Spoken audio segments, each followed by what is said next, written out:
I am audible visible, आवाज सबको clear आ रही है? चलो, मैं उसांगू चौधरी आपका उड़ान कैरियर इंस्टीट्यूट में हार्दिक स्वागत करता हूँ। कैसे हो सभी लोग? उम्मीद करता हूँ एकदम स्वस्थ और मस्त होंगे। तैयारी भी एकदम अच्छी चल रही होगी। बढ़िया बढ़िया। देखो, गर्मी का मौसम हो रहा है, बाहर बिल्कुल भी नहीं निकलना, सभी जगह अलर्ट लगा हुआ है। तो आप भी इस दोपहर के मौसम का खास ध्यान रख के बाहर नहीं जाना, इसलिए हम आपके लिए दोपहर की क्लास लेके आए। कम से कम आपको दोपहर में बांध दें तो कम से कम बाहर नहीं जा पाओ, क्योंकि हमारे स्टूडेंट स्वस्थ और सुरक्षित रहेंगे तभी तो अच्छे से सिलेक्शन ले पाएंगे। तो इसलिए हमने दोपहर का टाइम रखा है कि बाहर जाने का रास्ता बंद कर देते हैं। उनका घूमना हो सुबह शाम जाइए, दोपहर में बाहर मत निकलिए। चलो, जो लोग अपने प्लेटफॉर्म पे अभी न्यू हो उनके लिए मैं बता दूं, जो अपना वीडियो है उसके डिस्क्रिप्शन में जाइए, वहां पे आपको अपने एप्लीकेशन और टेलीग्राम दोनों का लिंक मिल जाएगा, तो वहां से ज्वाइन कर सकते हो। बाकी सब लोग समझदार हो तो शेयर कमेंट लाइक करने के मैं नहीं बोलूंगा, क्योंकि आप खुद ही कर दोगे, वो तो इतना बोलने की जरूरत नहीं है। चलो, आज अपन स्टार्ट करते हैं इंट्रोडक्शन से कि भाई अपनी जो कंपटीशन की इंग्लिश होती है। देखो, मैं बात करता हूँ सबसे पहले, आज के दिन ऐसा कोई भी एग्जाम नहीं है जहां इंग्लिश नहीं पूछा जा रहा, सिवाय एक तो आप रेलवे को छोड़ दीजिए, उसके अलावा दिल्ली पुलिस को छोड़ दीजिए, और उसके अलावा एसएससी जीडी में भी इंग्लिश आता है। बाकी सब जगह में आपको इंग्लिश देखने को मिलेगी। राजस्थान की तो सारी एग्जामों में आजकल इंग्लिश को इंक्लूड कर दिया है, ओनली राजस्थान पुलिस एसआई और राजस्थान पुलिस को छोड़ के। तो आपको इंग्लिश हर सब्जेक्ट के अकॉर्डिंग तैयार करनी है, ठीक है? तो और वही ये पोर्शन सब में वही रहेगा, चाहे भले ही 5 क्वेश्चन आ रहे हो या 15 क्वेश्चन आ रहे हो या 25 क्वेश्चन आ रहे हो, इंग्लिश को चीजें वही पढ़नी पड़ेगी सारी। तो अपन जैसे मान लो अभी की मैं बात करूं, राजस्थान में महिला सुपरवाइजर की एग्जाम आने वाला है, उसके अलावा पटवार, वीडियो, 4th ग्रेड, इन सब की एग्जाम्स में आपको इंग्लिश का पोर्शन देखने को मिलेगा। लेकिन अब अपने को पढ़ना क्या, अपने 9वीं 10वीं क्लास में इंग्लिश अलग पढ़ी थी, वहां ग्रामर पढ़ते थे, फिर थोड़ा सा पैराग्राफ वाला पोर्शन 11th 12th में पढ़ते थे। लेकिन अब आपको कंपटीशन में सारा मिक्सअप करके पढ़ना है। तो सबसे पहले अपने को देखो, ऑब्जेक्टिव एग्जाम है, लिखना विखना अपने को कुछ नहीं है, ओनली अपने को क्या कंसेप्ट आने चाहिए, क्या क्या चीजें आती हैं। तो अपन आज ओनली डिस्कस करेंगे कि आपके जो कंपटीशन एग्जाम में इंग्लिश आती है वो कैसे टाइप की आती है, कहाँ कहाँ से आती है। तो चलो अपन सेशन को स्टार्ट करते हैं। देखो, किस टाइप के, देखो basic of pattern of all objective exams, सारी एग्जाम्स जो ऑब्जेक्टिव एग्जाम है उसमें किस किस टाइप के या किस किस पैटर्न पर आपको क्वेश्चंस पूछे जाते हैं। तो सबसे पहले आता है डिटेक्टिंग एरर। आपको एक सेंटेंस दिया रहेगा, क्या दिया रहेगा, एक सेंटेंस दिया रहेगा, इसमें से आपको पहचाननी है कि गलती कहाँ पे, डिटेक्शन करना है, आपको गलती पकड़नी है, और वो गलती पकड़ने के आपको नंबर मिलेंगे। क्या मिलेंगे? गलती पकड़ने के आपको नंबर मिलेंगे। जिसने गलती पकड़ ली उसको तो मिल जाएंगे, और जो नहीं पकड़ेगा उसको नहीं मिलेंगे। तो आपको गलतियां पकड़नी है। दूसरा आता है सेंटेंस इंप्रूवमेंट, ये इंपॉर्टेंट नहीं है, इंप्रूवमेंट है, गलत लिख दिया इन्होंने, इंप्रूवमेंट।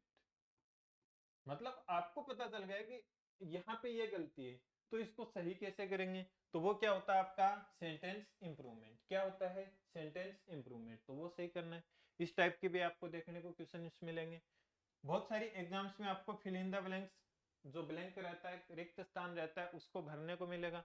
तो आपको ब्लैंक फिल करने हैं। जैसे टेंस से क्वेश्चन आ गया, सब्जेक्ट वर्ब एग्रीमेंट से आ गया, या किसी वर्ब से आ गया, एडजेक्टिव का आ गया, नाउन का आ गया, कुछ भी आ गया, आपको एक ब्लैंक, आर्टिकल का आ गया, प्रीपोजिशन का आ गया। और राजस्थान के एग्जामों में ये वाला पोर्शन से ज्यादा क्वेश्चन आते हैं, ध्यान रखना। इधर एसएससी वाले क्वेश्चन इधर से आते हैं, ज्यादा इधर से आते हैं, लेकिन राजस्थान वालों में इधर से आते हैं, ठीक है? सेंटेंस का रीअरेंजमेंट आ गया कि सेंटेंस को आगे पीछे पटक दिया, भाई आपको एक सीक्वेंस में सेंटेंस को जमाना है। किस पहले सब्जेक्ट आएगा, फिर वर्ब आएगी, फिर ऑब्जेक्ट आएगा, फिर और कोई इंफॉर्मेशन दे रखी है तो वो आएगा। अगर एडवर्ब एक से ज्यादा आ रही है तो एडवर्ब पहले कौन सी आएगी, बाद में कौन सी आएगी, या एडवर्ब की जगह एडजेक्टिव, ये सब सारी चीजें आपको देखने को मिलती है। जो आपको सबसे ज्यादा ये बैंकिंग और एसएससी मेंस में देखने को मिलता है, आपको सीजीएल मेंस लगता है या फिर सीएचएसएल लगता है, इनमें देखने को मिलता है। तो राजस्थान वाले ज्यादा इनको मत घबराना, और आएगा तो नॉर्मल क्वेश्चन आता है राजस्थान वालों के लिए यहाँ से, ठीक है? अगला पैसेज, सबने पता है पैसेज आता है। पहले अपन बचपन में क्या करते थे, लाइनें मिलाते थे, लेकिन यहाँ पे लाइनें अब नहीं मिलानी है, पैसेज को अच्छे से करना है। ये नहीं कि आप लाइनें मिलाने बैठ जाओ। पहले अपन यही करते थे ना भाई, अपन को बचपन में हर टीचर ने सिखाया यही था, कि आपको क्या करनी है, लाइनें मिला ली। इंग्लिश में सबसे बेस्ट काम क्या था भाई, गवर्नमेंट स्कूल में कौन कौन पढ़े हैं, हम तो देखो गवर्नमेंट में पढ़े, तो हमको तो लाइनें मिलाने सिखाई थी सबने। चलो ठीक है, आगे क्या आता है, क्लोज टेस्ट, वही पैसेज टाइप में आता है। ये एक फिल इन द ब्लैंक्स का बड़ा रोल आ जाता है, उसमें आपको थोड़ा सा हाई लेवल का आ जाता है, जैसे बैंकिंग में एसएससी सीजीएल मेंस इनमें ज्यादा आता है, तो राजस्थान वालों को घबराना नहीं। सिनोनियम्स, जो आप हिंदी में विलोम शब्द, सॉरी समानार्थी शब्द पढ़ते हो, सॉरी पर्यायवाची पढ़ते हो, या समानार्थी की बात हो गया ना, पर्यायवाची पढ़ते हो, वही आपके इधर के आगे सिनोनियम और एंटोनियम्स भी है, दोनों एक छोड़ दिया शायद तक किसी ने लिखना, कोई बात नहीं। ये आपका वोकेब वाला पोर्शन आ जाएगा जो आपको याद करना है। जैसे हिंदी में भी तो दो होते हैं ना, एक तो ग्रामर वाला पोर्शन, एक याद करने वाला। जैसे आपका वाक्यांश के लिए एक शब्द आ गया, पर्यायवाची आ गया, विलोम शब्द आ गया, प्रत्यय उपसर्ग, ये सब सारी चीजें क्या याद करने वाली है, तो वही चीजें इसमें भी आती है। सिनोनियम्स हो गए, एंटोनियम्स हो गए, वन वर्ड सब्स्टिट्यूशन हो गए, इडियम एंड फ्रेजेज हो गए, स्पेलिंग एरर हो गई। मतलब ये आपके एग्जाम पैटर्न है कि आपको जब ऑब्जेक्टिव एग्जाम देने जाओगे तो ये चीजें आपको देखने को मिलेगी। तो चलो जी, ये तो अपने को पता चला कि यही अपने को करना है, पर ये करेंगे कहां से, क्या क्या आएगा, तो इसके लिए अपन देखते हैं आगे। देखो अपने पास ग्रामर के क्या क्या टॉपिक्स हैं, ग्रामर में कहां से क्वेश्चन आते हैं। देखो मैंने दो पोर्शन बताए, एक तो वोकेब पोर्शन होगा आपका जो याद करने वाला है, जिसमें antonym, सिनोनियम, one word, idiom and phrases, spelling, ये सारी चीजें आपकी क्या है, वोकेबलरी पोर्शन है, जहां से आपको याद करना है, अच्छे से क्या करना है, याद करना है। दूसरा आपका आता है ग्रामर पोर्शन, जिसमें कुछ रूल्स होते हैं, क्या क्या रूल क्या काम करते हैं, ग्रामर्स के क्या क्या टॉपिक्स होते हैं, इंग्लिश में क्या क्या ध्यान रखा जाता है।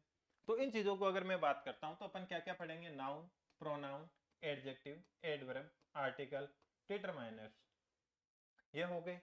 Preposition, conjunction, models, active voice, passive voice आती है आपको, जिसको वॉइस बोलते हैं, नरेशन, डायरेक्ट इनडायरेक्ट आता है आपको, वो हो गया।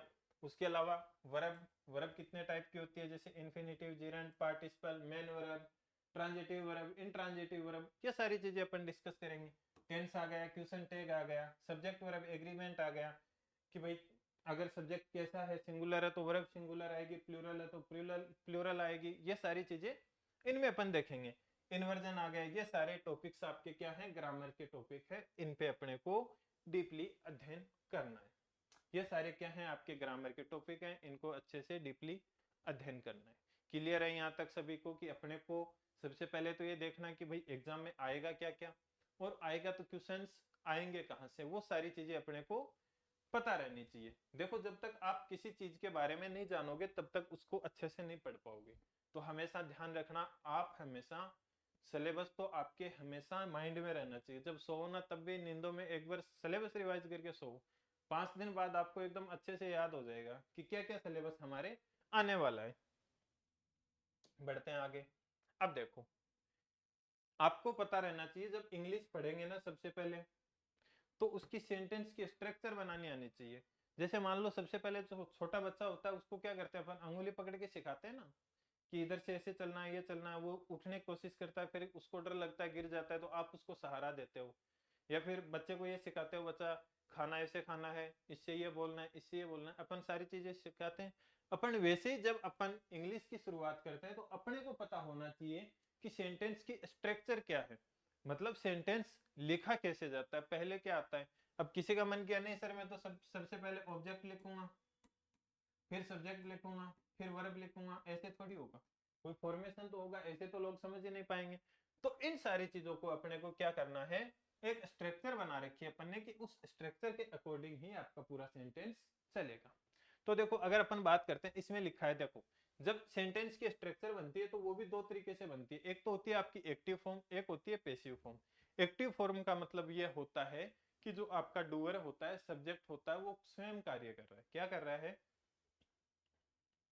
आपका जो डूअर है या जो आपका सब्जेक्ट है वो सबसे पहले आ रहा है और उस वर्ब पे स्वयं काम कर रहा है, उस ऑब्जेक्ट पे स्वयं काम कर रहा है, तो वही आपका क्या कहलाएगा, एक्टिव फॉर्म कहलाएगी। मतलब जो बोलने वाला है वही करने वाला है, सीधी सी बात यही है। अगर अपन बोलेंगे कि मैंने ये काम किया, उसने ये काम किया, तो ये क्या है, एक्टिव में बात हो रही है, सीधी सपाट बात हो रही है, कोई किसी के द्वारा नहीं कही जा रही, जब डायरेक्टली बोला जाए तब अपन क्या बोल सकते हैं कि एक्टिव में बात हो रही है, एक्टिव वर्ब है। वर्ब क्या है वहां पे? एक्टिव है। ठीक है, तो एक्टिव फॉर्म में ध्यान रखना है फॉर्मेशन क्या रहेगा, सबसे पहले सब्जेक्ट आएगा, फिर क्या आएगी? वर्ब आएगी, फिर क्या आएगा? ऑब्जेक्ट आएगा। अगर और कोई चीजें दे रखी है तो आपको फिर वो उसके बाद आ जाएगी। ये आपका एक एक्टिव का स्ट्रक्चर है। देखो, जब अपन टेंस पढ़ेंगे, वॉइस पढ़ेंगे, देखो वॉइस वॉइस तो उनसे ही बनी है ना, एक्टिव वॉइस, पैसिव वॉइस, आपने नाम सुना होगा, उसकी बात कर रहा हूं मैं। एक्टिव का मतलब कि सब्जेक्ट पहले आएगा, और पैसिव का मतलब होता है ऑब्जेक्ट पहले आएगा, बस इतना ही डिफरेंस है। तो अपन टेंस पढ़ेंगे तब जब टेंस पढ़ेंगे तो उसमें स्ट्रक्चर पढ़ेंगे, तो वहां अपन बात बिल्कुल करेंगे, बाकी वर्ब पढ़ेंगे उसमें भी कर लेंगे। ठीक है, तो एक्टिव फॉर्म में क्या होता है? सब्जेक्ट या डूअर आपका क्या होता है? सबसे पहले होता है। सबसे पहले किसका? जैसे मान लो अपने घर में कभी मेहमान आते हैं, तो अपन ने उनके लिए स्पेशल स्पेशल खाना बनाते हैं। ठीक है, या मान लो चाय बनाई, मेहमान आया कोई, अपन ने चाय बनाई, ऐसे थोड़ी करते हैं अपन कि सबसे पहले अपन चाय पी, फिर बच गई मेहमान को देंगे। ऐसे नहीं करते ना अपन। अपन सबसे पहले क्या करते हैं कि भाई अपन मेहमान के लिए चाय बना रहे हैं, तो सबसे पहले मेहमान को चाय पिलाएंगे, फिर उसके बाद अपन लेंगे। तो वही बात ये है कि सबसे पहले आपका क्या आएगा? सब्जेक्ट आएगा। क्या आएगा? सब्जेक्ट आएगा, फिर आपकी क्या आएगी? वर्ब आएगी, और उसके बाद आपका क्या आ जाएगा? ऑब्जेक्ट आ जाएगा। उसके बाद क्या आएगा? आपका ऑब्जेक्ट आएगा। चलो, अगर अगर अपन बात करते हैं, जैसे मैं एग्जांपल लेके बात करना चाहूं, boys play cricket, boys play cricket, तो ये क्या सेंटेंस सही है कि गलत है? तो अपने को ये देखना है कि ऐसा अगर सेंटेंस आ रहा है तो ये एक्टिव स्ट्रक्चर है। देखो, काम कौन कर रहे हैं? खेलने का बॉयज कर रहे हैं, मतलब ये सब्जेक्ट है। सब्जेक्ट क्या आ रहा है सबसे पहले? वर्ब क्या है? प्लेज, प्ले का मतलब खेलना। बॉयज इस पे काम कर रहे हैं, और क्या कर रहे हैं? ये इसका हो गया ऑब्जेक्ट। क्या कर रहे हैं? ये क्रिकेट खेल रहे हैं। क्या कर रहे हैं? ये क्रिकेट खेल रहे हैं। समझ गए बात को? तो आपको ये देखना है कि एक्टिव में पैसिव में, तो आपको ध्यान रखना सबसे पहले क्या आएगा? सब्जेक्ट आएगा, फिर क्या आएगी? वर्ब आएगी, फिर क्या आएगा? ऑब्जेक्ट आएगा। अब आप पता कैसे करोगे? देखो, मैंने नोट डाल के लिखवाया है कि subject does work on object, हमेशा सब्जेक्ट और आपका किस पे काम करेगी? ऑब्जेक्ट पे। किस पे? ऑब्जेक्ट। अगर आपको पता नहीं चल रहा है कि भैया ये ऑब्जेक्ट है कि सब्जेक्ट है, तो आप अगर वर्ब से किसके पास जाओगे? वर्ब के पास जाओगे। जैसे मान लो प्ले, खेलने का, उससे वोट या होम का रिप्लाई मांगोगे आप कि क्या खेल रहे हैं या कौन खेल रहे हैं। तो हु हो गया, एक हुम हो गया, किसके द्वारा खेला गया। तो आपको क्या करना है? वोट का रिप्लाई चाहिए। क्या चाहिए? वोट। वोट का मतलब क्या? क्या कर रहे हैं? अभी यहाँ खेलने का काम हो रहा है, तो क्या खेल रहे हैं? क्रिकेट। तो ये आपका क्या बना है? ऑब्जेक्ट। और अगर मैं इससे वोट से क्वेश्चन करूं कि कौन खेल रहे हैं, सॉरी, हु से क्वेश्चन करूं, वर्ब के पास जाऊंगा, पूछूंगा हु, कौन खेल रहे हैं, तो क्या आंसर आएगा? बॉयज खेल रहे हैं। तो ये बॉयज आपका क्या बना है? सब्जेक्ट बना है। क्या बना है? सब्जेक्ट बना है। समझ गए बात को? यहां तक क्लियर है? चलो आगे, मैंने 3-4 क्वेश्चन, 3 एग्जांपल लिखे हैं, इन पे आप खुद डिस्कस करना, इनमें पहचानना कि सब्जेक्ट क्या है, वर्ब क्या है, ऑब्जेक्ट क्या है। ये आपका होमवर्क रहेगा। ठीक है, तीनों सब्जेक्ट, सॉरी सेंटेंस, तीनों पे आपको खुद को वर्क करना है। वोट या हु का रिप्लाई देखना है। क्या आपको परफेक्ट समझ में आ रहा है? कमेंट करके एक बार बता दीजिए कि हाँ सही समझ में आ रहा है। तो आगे बढ़ते हैं फिर। ये नोट्स आपको मिल जाएंगे, उतारने की जरूरत नहीं है। पर आपके पास इसका मतलब यह नहीं है कि उतारने की जरूरत नहीं है। कॉपी पेन हमेशा रखना है, रफली लिखते रहना है। क्या करना है? रफली लिखते रहना है। अगर आप लिखते रहोगे तो अच्छे से सीख पाओगे, नहीं तो आपका वीडियो चलता रहेगा माइंड में, पता नहीं कहाँ दिमाग जाएगा।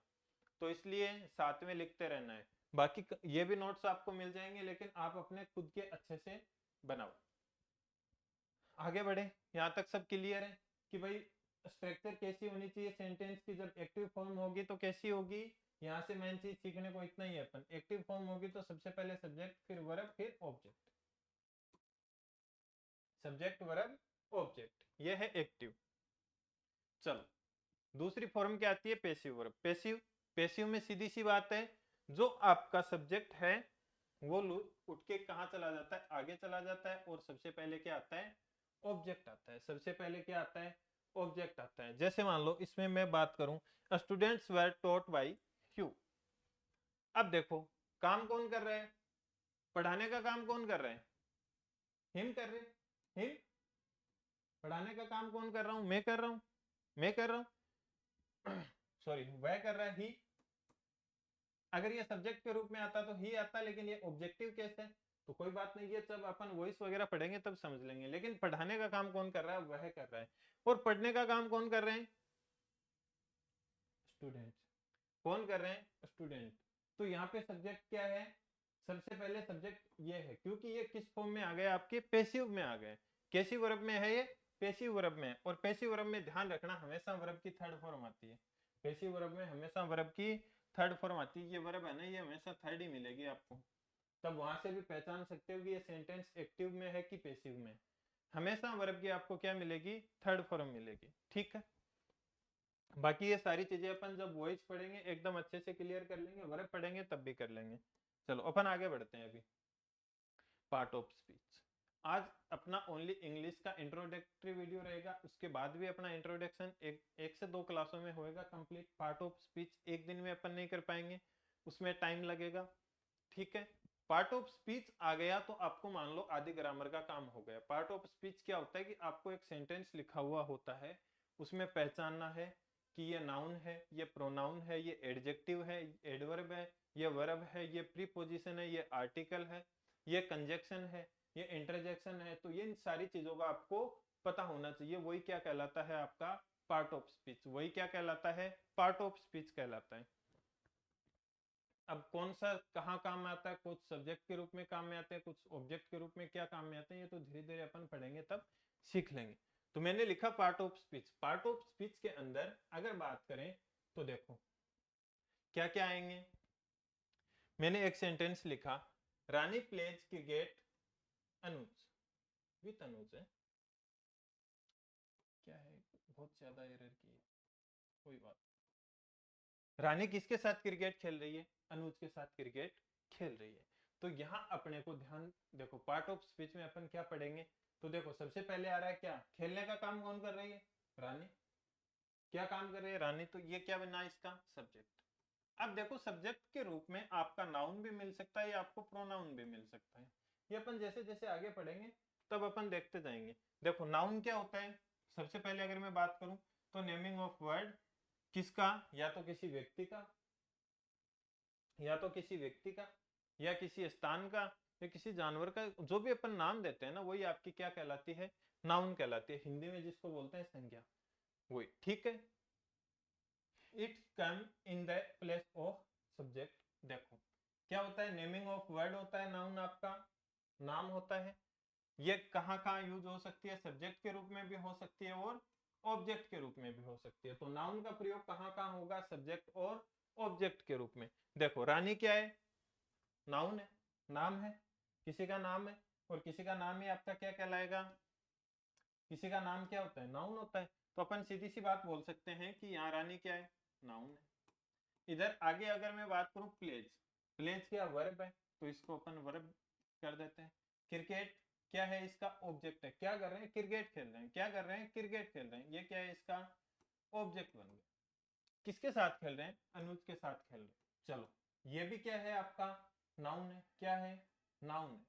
तो नाउन का प्रयोग सब्जेक्ट और ऑब्जेक्ट के रूप में किया जा सकता है। देखो सब्जेक्ट के रूप में अपन ने नाउन का प्रयोग किया है और नाउन का रूप प्रयोग ऑब्जेक्ट के रूप में भी किया है। मतलब अगर किसी का नाम आ रहा है, किसी स्थान का नाम आ रहा है, तो ये सब आपके क्या है? नाउन। बाकी देखो इन सब टॉपिक्स को 6-7 दिन में अपन एकदम डीप से पढ़ेंगे। लेकिन अभी ओनली थोड़ा सा इंट्रोडक्शन के हिसाब से पढ़ रहे हैं, एक एक लाइन में पढ़ रहे हैं, बाकी बाद में अपन कर लेंगे। प्रोनाउन क्या होता है? प्रोनाउन वो होता है, क्या होता है? Replace of noun. मतलब अगर अपने को नाउन को रिप्लेस करना है, नाउन की जगह जो वर्ड यूज ले रहे हैं वही आपका क्या कहलाती है? प्रोनाउन कहलाती है। इसको भी किसके रूप में यूज लेंगे? सब्जेक्ट और ऑब्जेक्ट के रूप में। प्रोनाउन को भी कहाँ यूज लेंगे? सब्जेक्ट और ऑब्जेक्ट के रूप में। थर्ड आता है वर्ब। क्या है? वर्ब। वर्ब क्या करता है? या तो एक्शन को रिप्रेजेंट करता है या स्टेट बताता है कि किस पोजीशन में, किस स्थिति में। स्टेट बताएगा आपको सेंटेंस की, या तो एक्शन को रिप्रेजेंट करेगा या फिर स्टेट बताएगा। क्लियर है यहां तक? आगे बढ़े। चलो अगला है एडजेक्टिव। एडजेक्टिव का क्या काम होता है? एडजेक्टिव का क्या काम होता है, ये ओनली और ओनली आपकी क्वालिफाई करेगा नाउन और प्रोनाउन को। किसको क्वालिफाई करेगा, नाउन और प्रोनाउन को। जैसे कि वो सुंदर है, वो मोटा है, ये पतला है, ये सब क्या है आपके एडजेक्टिव है। तो जब एडजेक्टिव पढ़ेंगे तो एकदम अच्छे से पढ़ेंगे कि क्या क्या एडजेक्टिव होते हैं। चलो कंजक्शन क्या होता है, कंजक्शन आपका वर्ड्स को जोड़ने का काम करता है, वर्ड्स को जोड़ने का काम करता है, दो सब्जेक्ट को जोड़ने का काम करता है, दो नाउन को जोड़ने का काम करता है, दो सेंटेंस को भी जोड़ सकता है, दो फ्रेजेज को भी जोड़ सकता है, दो क्लोजेज को भी जोड़ सकता है। सभी को जोड़ने का काम कौन करेगा, कंजक्शन करेगा। क्या करेगा, कंजक्शन करेगा। आर्टिकल, आर्टिकल सबने पढ़ा होगा, क्या होते हैं आर्टिकल, ए एन दी, बचपन से पढ़ते आ रहे हैं article, A N the, A N दी, यही पढ़ते हैं अपन। तो यही आपके क्या होते हैं आर्टिकल। और आर्टिकल हमेशा ध्यान रखना किसके साथ यूज होता है, नाउन के साथ यूज होता है। किसके साथ होता है, नाउन के साथ। अदर किसी के भी साथ, प्रोनाउन के साथ भी नहीं होता है, एडजेक्टिव के साथ भी नहीं होता है। जहां मान लो कि नाउन आ रही है उसके साथ क्या मिलेगा आपको देखने को, आर्टिकल मिलेगा। अगर आपको पता वो एडजेक्टिव है उसके साथ आर्टिकल दे दिया तो मतलब आपको गलत दिया, उसको सही करना आपको, ठीक है। प्रीपोजिशन, प्रीपोजिशन क्या होती है, वही ये पोजीशन बताएगी कि भाई मैं बोल दूं कि मेज पे बुक पड़ी है तो अब ऊपर पड़ी है तो उसके लिए भी अपने को बताना पड़ेगा। अगर मैं बोल दूं आप गार्डन में बैठे हो तो उसके लिए भी मैं कैसे बता सकता हूँ कि भाई आप गार्डन में बैठे हो, तो उसके लिए अपने को क्या यूज करना पड़ेगा, प्रीपोजिशन यूज करना पड़ेगा। अगला आता है एडवर्ब। एडवर्ब का क्या काम होता है, देखो एडजेक्टिव होता है वो ओनली और ओनली किसको क्वालिफाई करेगा, नाउन को क्वालिफाई करेगा, ओनली नाउन की विशेषता बताएगा। अगर नाउन की विशेषता बतानी है तब तो आप किसका यूज करोगे, एडजेक्टिव का करोगे। ज्यादा फास्ट तो नहीं चल रहे ना, कोई नहीं धीरे चल लेंगे। अभी स्टूडेंटों के मैसेज आ रहे हैं कि सर बहुत फास्ट चल रहे हो, कोई बात नहीं धीरे चल लेंगे। चलो एडवर्ब, अब देखो एडजेक्टिव ओनली किसको क्वालिफाई करेगा, आपकी नाउन को। लेकिन एडवर्ब, एडवर्ब आपकी एडवर्ब को भी क्वालिफाई कर सकता है, एडजेक्टिव को भी कर सकता है और वर्ब को भी क्वालिफाई कर सकता है। इन सबको क्वालिफाई करने के लिए किसका प्रयोग करेंगे अपन, एडवर्ब का प्रयोग करेंगे। इंटरजेक्शन, इंटरजेक्शन क्या होता है, आपको मान लो किसी सेंटेंस में क्या करना है, सरप्राइज करना है या दुख दिखाना है या खुशी दिखानी है, कुछ भी मतलब आपके इमोशन शो करने हैं, तब किसका प्रयोग करते हैं अपन, इंटरजेक्शन का, ठीक है। चलो नाउन, अब पढ़ते हैं नाउन के बारे में। एक एक चीज को अपन एक एक चीज को लेके पढ़ेंगे कि नाउन क्या होता है, एक एक दो दो मिनट इन पे। अब अभी अपन ने ये देखा कि ये होते क्या है, फिर अभी देख रहे हैं कि अपन कैसे यूज हो रहे हैं, क्या है। वही 5-5 10-10 मिनट पे इंट्रोडक्शन रहेगा, फिर इनकी कंप्लीट क्लास करेंगे। क्योंकि आपको इंग्लिश में है ना हर जगह प्रॉब्लम आएगी। क्यों, इसलिए आएगी जब तक मैं ये आपको इंट्रोडक्शन नहीं दूंगा, मैं बाकी अगर टॉपिक चालू किया, जब मैं नाउन पढ़ाऊंगा तो वहां प्रोनाउन भी साथ में आएंगे, कंजक्शन भी आएगा, आर्टिकल भी आएगा, प्रीपोजिशन भी आएगा। तो इनके बारे में आपको थोड़ा थोड़ा नॉलेज होना जरूरी है कि आपको बाद में दिक्कत ना दे, ठीक है। तो सॉरी, अपन अब आगे क्या करते हैं, इन पे थोड़ा थोड़ा इंट्रोडक्शन ले लेते हैं, फिर अपन अपनी क्लास स्टार्ट करेंगे तो उनमें इन चीजों की प्रॉब्लम नहीं आए, कि आपको दिक्कत ना आए कि भाई नाउन क्या हो गया, प्रोनाउन क्या बोल दिया, एडजेक्टिव क्या बोल दिया, आर्टिकल क्या बोल दिया, प्रीपोजिशन क्या बोल दिया, कंजक्शन क्या बोल दिया। तो इन चीजों के बारे में आपको थोड़ा थोड़ा पता होना चाहिए। चलो सबसे पहले अपन डिस्कस करते हैं नाउन के बारे में। किसके बारे में डिस्कस करते हैं, नाउन के बारे में। तो मैंने क्या बताया, नाउन क्या होती है, नेमिंग ऑफ वर्ड। अगर किसी, अपन किसका नाम दे सकते हैं, नाम आ गया आपके, प्लेस आ गई, थिंक आ गई, या फिर और कोई एक्शन आ गई। तो ये सब आपकी क्या होती है, नाउन होती है। नाउन कितने टाइप की होती है, काउंटेबल नाउन है कि अनकाउंटेबल नाउन है, एनिमेट नाउन है कि इनएनिमेट नाउन है, ये सब प्रॉपर नाउन है, एब्स्ट्रैक्ट नाउन है, मेटेरियलिस्टिक नाउन है। तो ये सब कॉमन नाउन है, कलेक्टिव नाउन है। तो ये सारी चीजें अपन जब नाउन पढ़ेंगे तब पढ़ लेंगे कि नाउन कितने टाइप की होती है, कैसे कैसे। आपको अभी इतना ही ध्यान रखना है कि अगर आप किसी थिंग का नेम, प्लेस और एक्शन, इन सब का जो नेम कर देते हो, नाम दे देते हो, वही आपकी क्या कहलाती है, नाउन कहलाती है। और सीधी सी बात है, नाउन का यूज या तो सब्जेक्ट के रूप में होगा या फिर ऑब्जेक्ट के रूप में होगा। कहाँ होता है? या तो सब्जेक्ट के रूप में या फिर ऑब्जेक्ट के रूप में। ध्यान रखना है कि नाउन के साथ आर्टिकल, डिटरमाइनर, इनका प्रयोग कर सकते होता है। ठीक है, चलो मैंने एक सेंटेंस लिखा, अभी अपन इसको थोड़ा सा मैं ऊपर कर देता हूं, आपको दिक्कत नहीं आएगी। चलो, मैंने एक सेंटेंस लिखा हुआ है अपने पास, Rohan sang a song. Rohan sang a song. Rohan क्या गा रहा है? एक गाना गा रहा है। तो अब अपने को यहाँ पे पार्ट ऑफ स्पीच में देखना है। तो मैं सबसे पहले कह रहा हूँ, रोहन क्या है? नाम है, किसी का नाम है, तो इसका मतलब ये क्या है? नाउन है। क्या है? नाउन है। अगर इसका मैं पार्ट ऑफ स्पीच करूं तो ये क्या है? नाउन है। और किस रूप में यूज हो रहा है? ये सब्जेक्ट के रूप में हो रहा है। किस रूप में यूज हो रहा है? ये सब्जेक्ट के रूप में हो रहा है। अगर मैं बात करूं, देखो क्या बोला? A song. सॉन्ग ये भी क्या है आपका? नाउन है। क्या है? नाउन है। और किस रूप में हो रहा है प्रयोग? ये ऑब्जेक्ट के रूप में। किस रूप में प्रयोग हो रहा है? ऑब्जेक्ट के रूप में हो रहा है। ए आप यहाँ पे क्या है? आपका आर्टिकल है। क्या है? आर्टिकल है। और मैंने अभी तो बताया आपके नाउन के साथ क्या प्रयोग होते हैं? आर्टिकल का प्रयोग होता है। समझ गए बात? आर्टिकल और डिटरमाइनर्स। ठीक है। सेम ये क्या है? आपकी वर्ब। क्या है? वर्ब। तो ऐसे आपको पार्ट ऑफ स्पीच करना आना चाहिए। जैसे ही आपको कोई सेंटेंस दिखे तुरंत आपके दिमाग में आना जाना चाहिए कि अच्छा ये है। ठीक है। जैसे मैंने बोला रोहिणी स्लेप्ट ए अमन।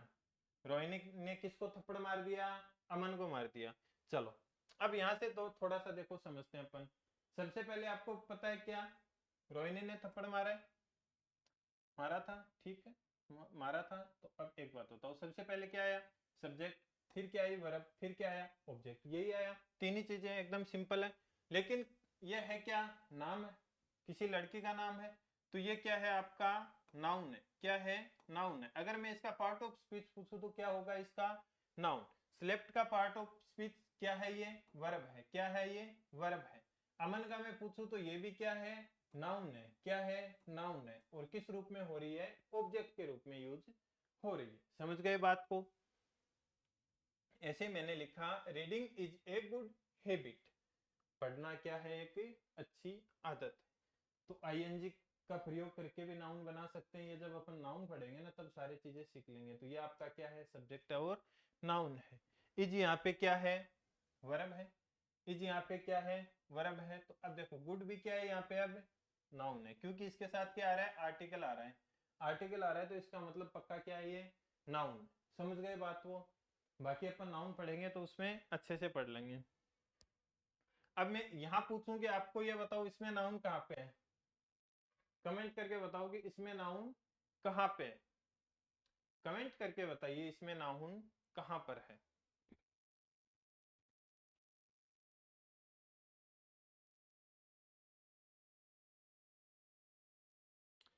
एक स्टूडेंट पूछ रहे हैं अपने को कि एक नोट्स कहाँ पे मिलेंगे? ये आपके कोर्स में मिलेंगे, यूट्यूब वालों को नहीं मिलेंगे, ओनली कोर्स वालों को मिलेंगे। तो आपके कोर्स में जाओगे, वहाँ पीडीएफ अवेलेबल होंगी, एक दो दिन के बाद अपलोड हो जाएंगे।